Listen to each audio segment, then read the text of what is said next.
민중의 소리 이완배 기자 만나겠습니다. 이완배 기자님. 네, 안녕하십니까? 예, 우리가 일화가 있었습니다. 네.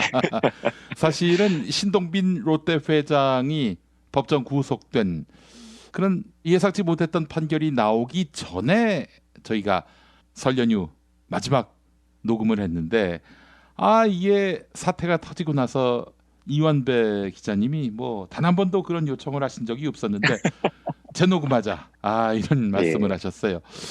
이거 어떤 의도입니까 그게? 우선 첫째로는 물론 이제 녹음을 한 날은 지난주 화요일이었죠. 방송에 나간 건 수요일이었는데 예.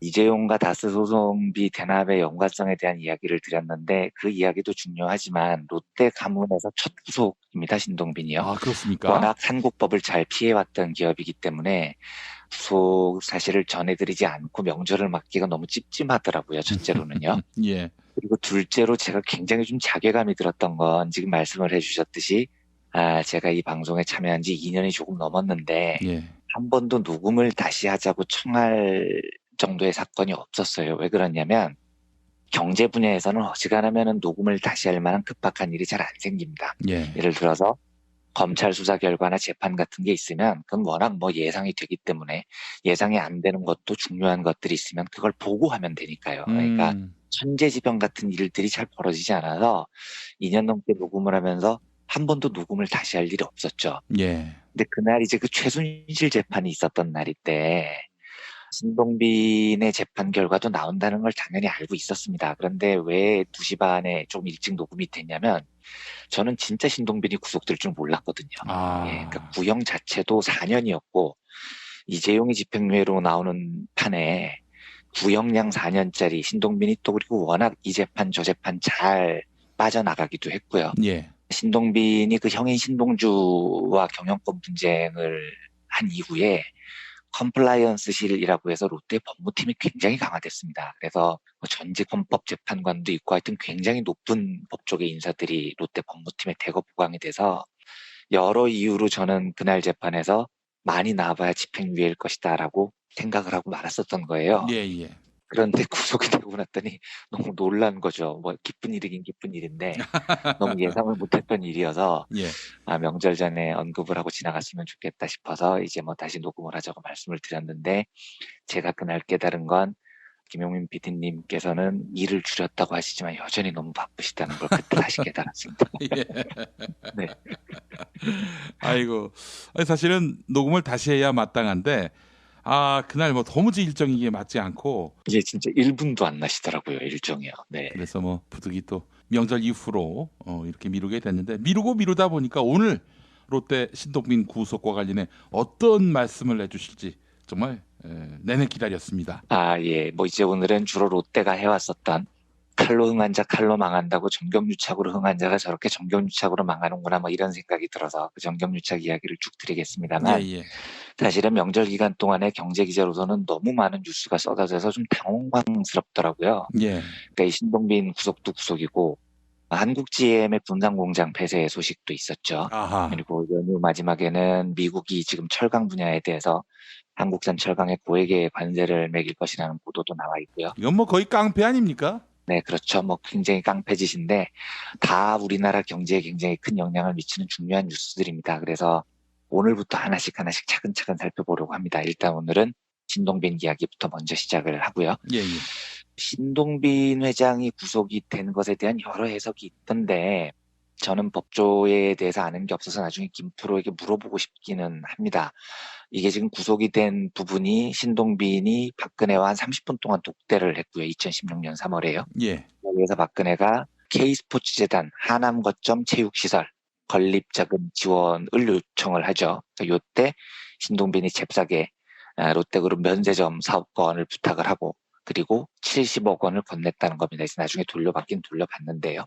이 과정이 사실은 신동빈뿐만 아니라 롯데라는 그룹이 평생을 지금까지 살아왔던 방식입니다. 그런데 제가 왜 신동빈의 구속이 한국 사회에서 굉장히 큰 의미가 있다고 생각을 하냐면 롯데는 이런 식으로 거의 정경유착 전문 그룹이라고 불릴 정도로 오랫동안 정경유착에 능한 기업이었는데 예.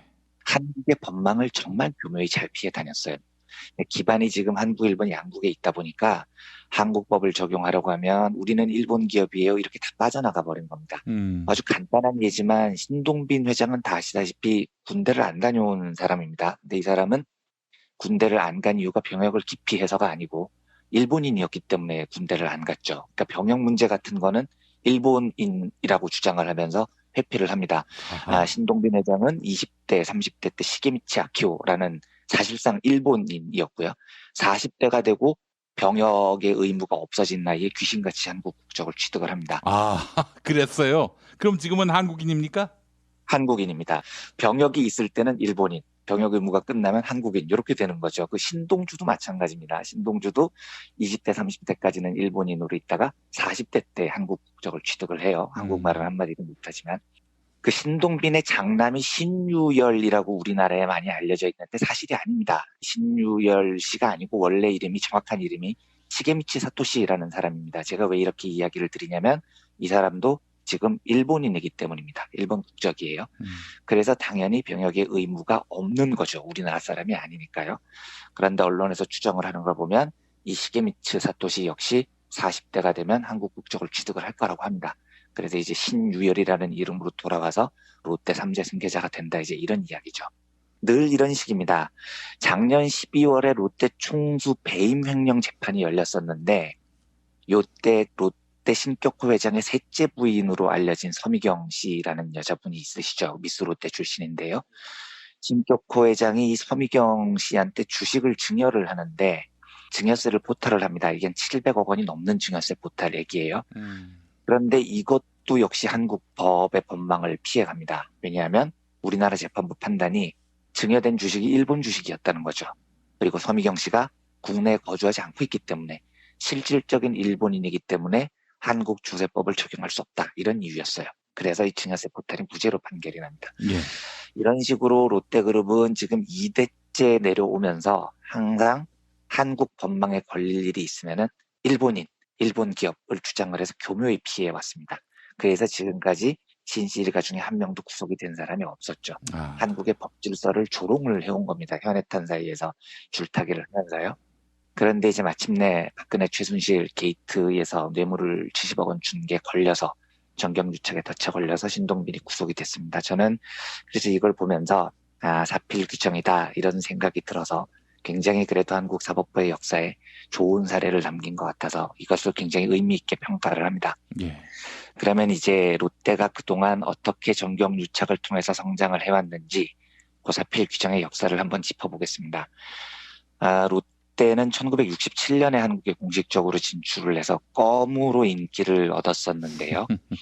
요 이야기는 한번 해드린 적이 있었던 것 같은데 1970년 11월에 서울시 부정식품 특별단속반이 특별단속을 벌였는데 이 롯데껌이 불량식품으로 걸려듭니다.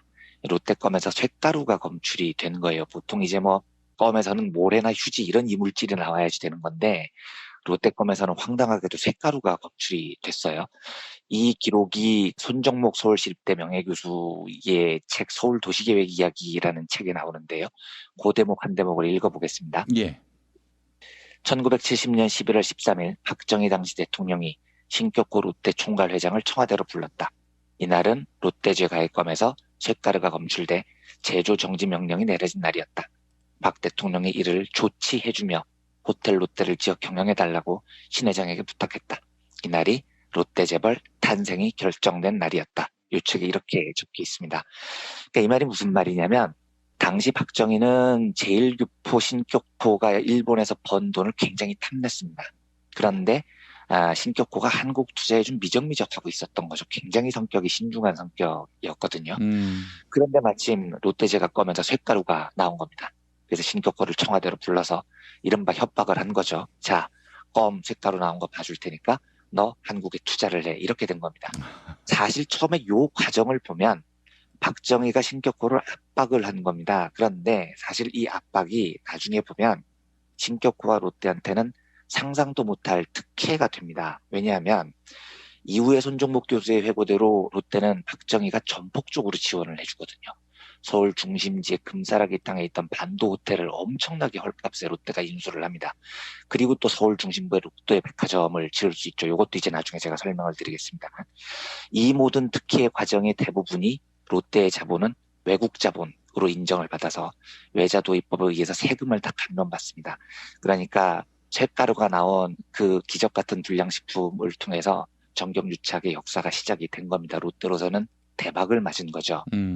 실제로 그 박정희의 비화 아래 롯데가 반도호텔 매각 입찰에 단독으로 입찰을 했는데 이때 42억 원으로 반도호텔을 차지를 했어요. 이게 거의 시가의 절반에도 못 미치는 금액이었고요.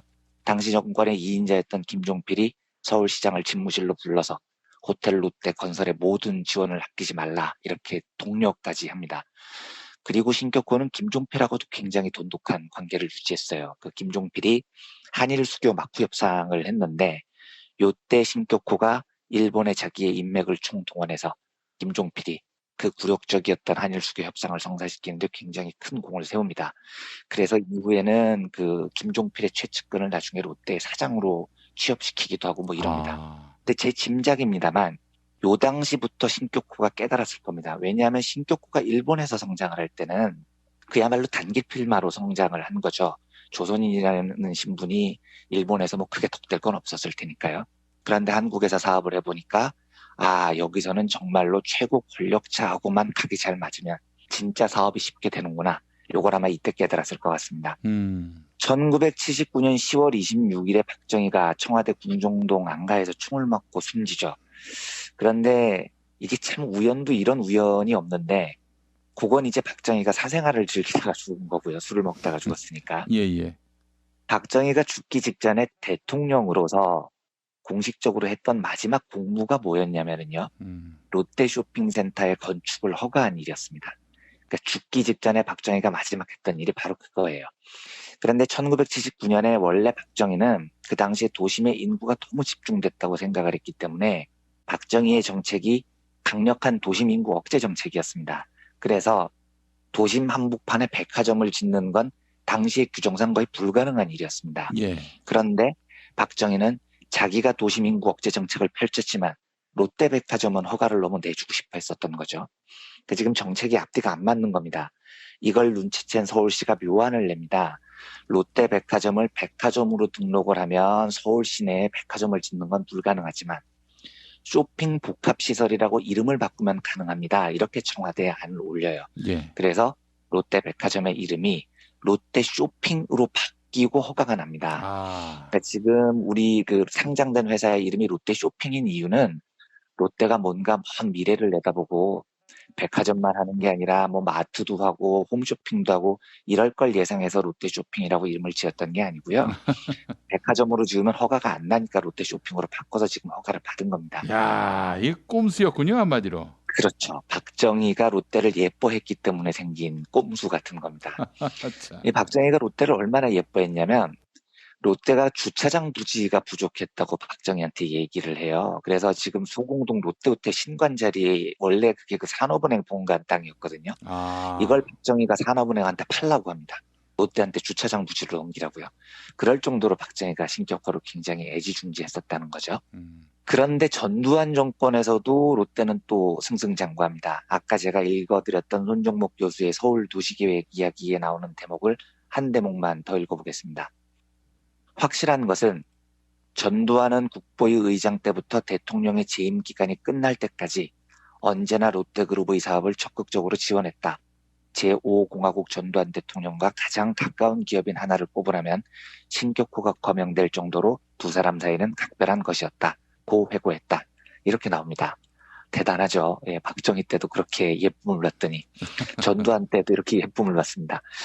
실제로 1988년 올림픽을 유치했던 전두환이 잠실 일대에 되게 그럴싸한 위락시설을 짓기를 원했는데 이 잠실 일대의 위락시설이라는 엄청난 특혜는 롯데에게 돌아가죠. 그래서 롯데월드가 잠실에 세워진 겁니다.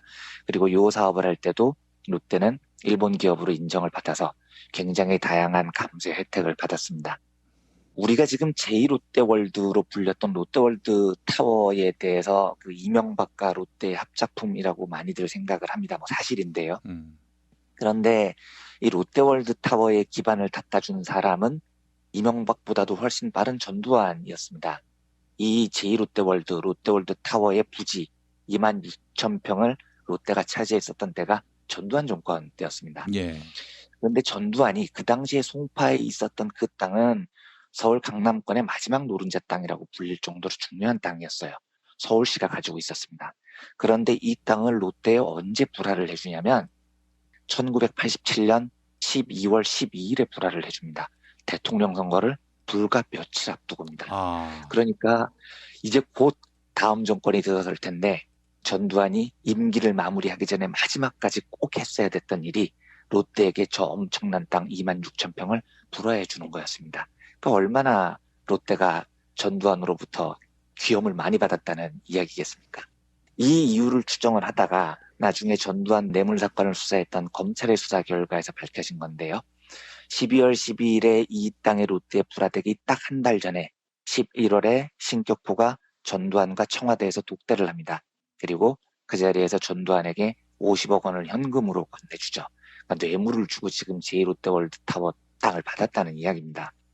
이것 말고도 검찰 수사 결과 나온 건 1984년에도 10억 원을 전두환에게 바쳤고요. 하여튼 신격호는 때가 되면 꼬박꼬박 청와대를 찾아가서 밝혀진 것만 전부 5차례에 걸쳐서 150억 원의 뇌물을 전두환에게 제공을 했습니다. 그래서 송파 노른자 땅도 받고 주차장으로 박정희한테 받았던 그 부지에 실제로 호텔 신관을 짓습니다. 그것도 전두환이 허락을 해주죠. 그래서 명동 일대 롯데타운이 박정희, 전두환 두 독재자의 아름다운 지원 끝에 다 이루어진 겁니다. 전두환 시절을 이렇게 화려하게 보내고 노태우 시절 때도 롯데는 굉장히 승승장구했습니다. 이 놀라운 거는 노태우 시절에 3당 합당에 신격호가 실제로 굉장히 깊숙이 개입을 합니다. 아마 그때 노태우와 김종필과 김영삼 이 세 사람을 이어줄 수 있는 사람은 대한민국의 정계뿐만 아니고 경제계를 통틀어서도 신격호가 유일했다라는 평가를 받았습니다. 원래 김종필과는 굉장히 친했고요. 노태우와는 뭐 권력자니까 굉장히 친하게 지냈는데 김영삼하고도 신격호는 굉장히 잘 지냈어요. 그러니까 이게 또 같은 동양 출신이어서 그런지는 몰라도 야당 인사였던 김영삼이 롯데 호텔을 방문하면 늘 VIP 주차장을 신격호가 내줬다고 해요. 그리고 1990년 민자당 합상 때 이 세 사람의 다 인연을 갖고 있었던 신격호가 창당 과정에 깊숙이 관여를 합니다. 그리고 이제 김영삼이 집권을 하니까 신격호는 정말 자기가 꿈에 그리던 그 제2롯데월드 사업을 추진할 때가 됐다고 생각을 합니다. 그래서 찬양 김현철의 장인 김웅세 씨를 롯데물산 사장으로 끌어들이고요. 이제 대통령과 사돈 가문이 된 거죠. 그래서 김영삼에게 100층이 넘는 마천루 건축 허가를 내달라고 간곡히 조릅니다. 그런데 아무리 신격호와 가까웠던 김영삼 대통령도 그거는 안 됐던 거예요. 아무리 살펴봐도요. 예, 거기에 100층짜리가 생기면 교통 혼잡도 뭐 눈에 보듯 뻔했고요. 인근 군사기지 성남 비행장이 있는데 안전 문제도 해결이 안 됐던 겁니다. 신격호는 김대중 대통령과는 별다른 인맥이 없었는데 이 사람이 또 박태준하고도 그렇게 가까웠어요. 박태준 씨하고는 그냥 기업인을 넘어서는 매우 친한 관계였다고 합니다. 그래서 김대중 정권 초창기에 박태준을 앞세워서 또 제2롯데월드 승인을 신청을 해요. 그러다가 김대중 정부에 의해서 퇴짜를 맞죠. 노무현 정부에서도 또 이 시도를 하다가 당연히 퇴짜를 맞습니다. 그래서 이제 신격호가 마침내 방향을 돌린 곳이 당시 미래 권력에 가장 가까이 다가갔던 사람으로 보였던 서울시장 이명박이었습니다. 그래서 2005년 롯데는 그 이명박 고려대 경영학과 6.1학번 동기 중에 장경작이라는 사람이 있습니다. 이 장경작을 호텔 롯데 대표 이사로 전격적으로 영입을 합니다. 그리고 장경작이 영입되자마자 롯데와 이명박의 관계가 정말로 좋아집니다. 그래서 이제 이걸 친구 게이트라고 사람들이 부르죠. 장경작, 이명박 친구를 일컬어서요. 이명박이 대통령에 당선되고 나서 장경작 직책이 제2롯데월드 사업을 총지휘하는 호텔롯데 총괄사장으로 바뀌었고요.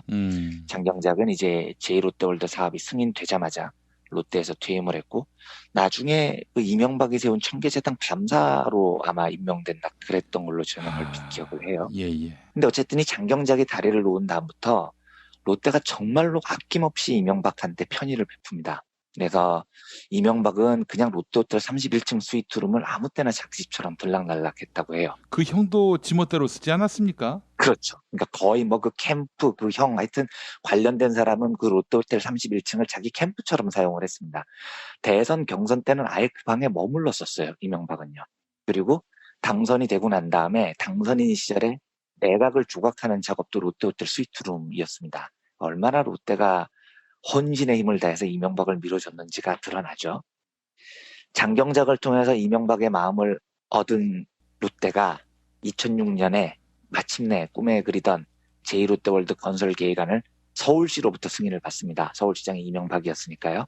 그런데 노무현 정부가 그 서울시의 승인안을 공군 반대가 너무 심하니까요. 요걸 행정조정협의회에 넘겨버려서 사실은 그 제동을 걸어버립니다. 그래서 안 되고 있던 게 이명박이 대통령이 되면서 이제 모든 게 다 풀렸던 겁니다.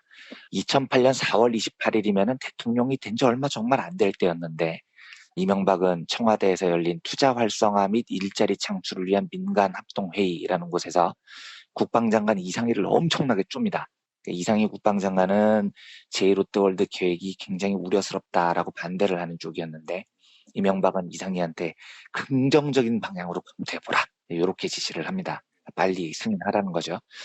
요때 이상희 장관 표정이 굉장히 어두워졌다고 해요. 그러니까 이명박이 어떻게 얘기를 하냐면 날짜를 정해놓고 그날까지 해결을 할 수 있도록 검토하라. 이렇게 굉장히 강력하게 압박을 가했다고 합니다. 아, 씨발 새끼.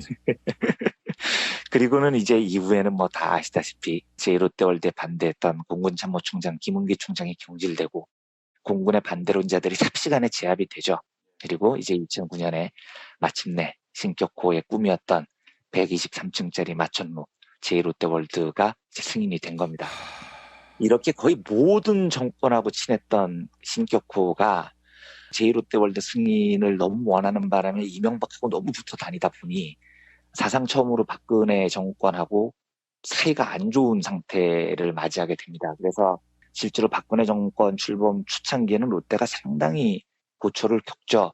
2016년에 정은호 게이트가 롯데 비자금 게이트로 이어진 것도, 그리고 그때 이제 롯데그룹의 자금총 책임자였던 이인원 회장이 스스로 목숨을 끊는 사태까지 벌어진 것도요. 롯데그룹이 상당히 뭐 박근혜한테 밉보였던 건 사실이에요. 그런데 롯데는 워낙 정경유착의 달인이었기 때문에 박근혜 정권과 최순실 이 두 군비들하고 돈으로 거래를 다시 시작한 겁니다. 그래서 관계를 금방 복원해 나가요. 그리고 미르와 K스포츠재단에 출연해 굉장히 적극적으로 나서죠. 그리고 2016년 3월에 박근혜와 30분 동안 독대한 자리에서 박근혜가 하남거점 체육시설 자금을 요구하니까 그 틈을 늦추지 않고 돈을 내고 면세점 사업권을 청탁을 합니다. 지금 이것 때문에 건넨 뇌물이 70억 원으로 밝혀졌고 이것 때문에 롯데 중수 중에 처음으로 신동빈이 구속이 된 겁니다. 쭉 말씀드렸지만 롯데는 이렇게 정경유착을 통해서 성장을 거듭한 전형적인 재벌이었습니다. 그리고 정경유착을 너무 쉽게 생각해 왔어요. 그러니까 롯데가 오랫동안 저질렀던 많은 죄에 비해서 신동빈 회장이 받은 2년 6개월형이 당연히 충분치 않지만 어쨌든 한국의 사법부가 나는 일본인이고 나는 일본 기업이고 이런 핑계로 교묘히 한국의 법망을 피해갔던, 법망을 조롱했던 롯데 일가에 대해서 심판을 내렸다는 건 저한테는 굉장히 의미 있는 일이었습니다. 그래서 이 소식을 여러 롯데가 저질러왔던 정경유착 소식과 함께 묶어서 오늘 청취자 여러분께 정리를 해드렸습니다. 싸네요. 감옥 들어갔을 때. 일말에 이런 마음도 있었습니다. 이재용이는 풀려나고 신동빈이는 들어가고 그래서 더러는 이런 표현을 쓰는 분도 있더라고요. 유전무죄, 무전유죄. 아유, 롯데가 돈이 없어서. 존나 없어서 안 됐어요. 네, 아유. 아니 그것도 있을까요? 진짜 유전무죄, 무전유죄가? 이런 거를 저는 좀 김프롭게 여쭤보고 싶어요. 그런데 제가 법상식이 조금 부족하다는 걸 전제로 그냥 제 짧은 생각을 말씀드리면 그건 아니었을 거예요. 왜냐하면 롯데가 최근 한 몇 년 동안 컴플라이언스실을 보강한 면면을 보면 정말로 법조계의 거물들을 많이 영입을 했거든요. 근데 다만 롯데 법조팀에서 조금 방심했을 수는 있었을 것 같습니다. 근데 지금 기사 나오는 거 보면 신동빈 회장이 감옥에서 뭐 엄청나게 열이 받았다고 하는데 조금 방심했을 수는 있는데 글쎄요. 롯데가 무전 유죄 판결을 받았다고 하기에는 그렇게 보기에는 돈이 좀 많죠. 정경 유치가도 굉장히 일가견이 있고요. 예, 예. 저는 안 그럴 것 같은데 어떨지는 잘 모르겠습니다. 알겠습니다. 자, 이원배 기자님 오늘 말씀 잘 들었습니다. 네, 감사합니다.